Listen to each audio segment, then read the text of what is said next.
Good morning সবাইকে, তোমাদের সবাইকে জানাই সমৃদ্ধিস ডেলি ব্লগ চ্যানেলে স্বাগত। তো দেখো এখানে সকাল সকাল উঠে আমি স্নান করে তৈরি হয়ে গেছি, যেতে হবে ঠাকুর করে, যেহেতু আজকে জন্মাষ্টমী পুজো। মা এখানে অনেকটাই গুছিয়ে রেখে দিয়েছে, এরপরে বাকি পুজোটা আমিই করব। তো চলো তোমরা দেখতে থাকো। এই যে আমাদের গোপু সোনা, যার আজকে জন্মদিন। তো চলো, এই যে আমি আগের দিন বাজার থেকে গোপু সোনার জন্য জন্মদিনের জন্য এই জামাটা কিনেছি, আরও অনেক কিছু কিনেছি। এই পাগড়িটাও কিনেছি, হার, কানের, ময়ূরের পালক, একটা বাঁশি, সব কিছু ওর জন্য আমি কিনে এনেছি নতুন নতুন। দেখো ম্যাচিং ম্যাচিং করে, তোমরা জানিও কমেন্ট করে যে কেমন হয়েছে ওর এই জিনিসগুলো আমি যেগুলো কিনে এনেছি। আর এই যে ইনি পেছনে বসে এখানে কি বলছেন উনিই জানে। তো চলো এখানে গোপু সোনাকে স্নানের জন্য তৈরি করে নিলাম, ঘি মধু দিয়ে স্নান করিয়ে নিচ্ছি।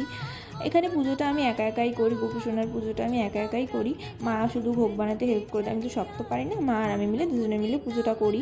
তো দেখো এখানে উনিও স্নান করাবে, তাই আমরা দুজন মিলে গোপু সোনাকে এখানে সুন্দরভাবে ফুল দিয়ে স্নান করিয়ে নিচ্ছি। দেখো তোমরা সবাই জানিও আমাদের গোপুকে কেমন লাগছে।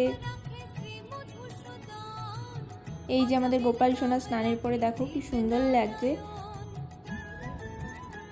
এই যে স্নান সেরে এবার উনি উঠলেন, এবার আমরা গোপু সোনাকে সুন্দর করে একটা নতুন জামাটা পরিয়ে দেবো। তোমরা সবাই কমেন্ট করে জানিও নতুন জামাটা পরে ওকে কেমন লাগছে।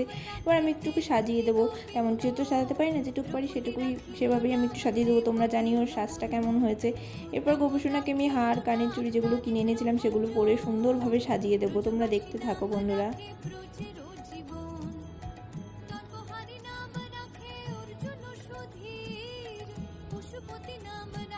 গোপু সোনার সাজ তৈরি হয়ে গেছে, ওকে সাজিয়ে দিয়ে এবার আমি ওর আসনটাকে একটু সুন্দরভাবে সাজিয়ে দেবো।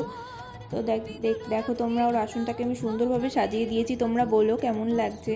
তো চলো এবার গোপু সোনাকে একটু স্নান করি, এবার ওকে একটু মাখন মিষ্টি খেতে দিয়ে আর একটা ক্যাডবেরি দিয়ে দেবো, ওর যেহেতু খিদে পেয়ে গেছে অনেকক্ষণ। তারপরে আমি চলে গেলাম ভোগ বানাতে। জন্মাষ্টমী পুজোয় তালের বড়া না হলে কি হয়, তাই আমার মা এখানে তাল ছাড়াতে বসে গেছে, আর আমি ওখানে লুচি ভোগ বানাতে বসে গেছি, ময়দা মাখছিলাম লুচির জন্য। এই যে আমার মা এখানে তোমাদের দেখছে, দেখো।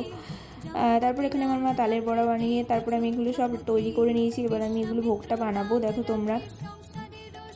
তারপরে ভোগ বানিয়ে একেবারে ভোগ গুছিয়ে দিয়েছি, সব ঠাকুরের সামনে সব সুন্দর করে সাজিয়ে দিয়েছি। তোমরা দেখে বলো কেমন লাগছে।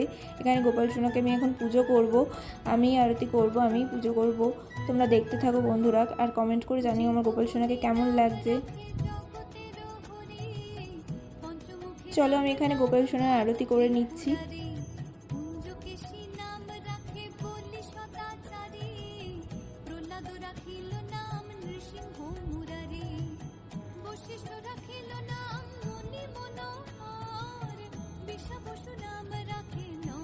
তো আমি এখানে গোপাল সোনাকে ভালোভাবে ভোগ নিবেদন করে দিয়ে ভালোভাবে পুজো করে নিলাম। এরপরে আমি একটু পাঁচালি ব্রত কথা পড়ছিলাম, জন্মাষ্টমীর ব্রত কথা, আর উনি ওখানে বসে বসে শুনছিলেন, দেখতেই পাচ্ছ তোমরা।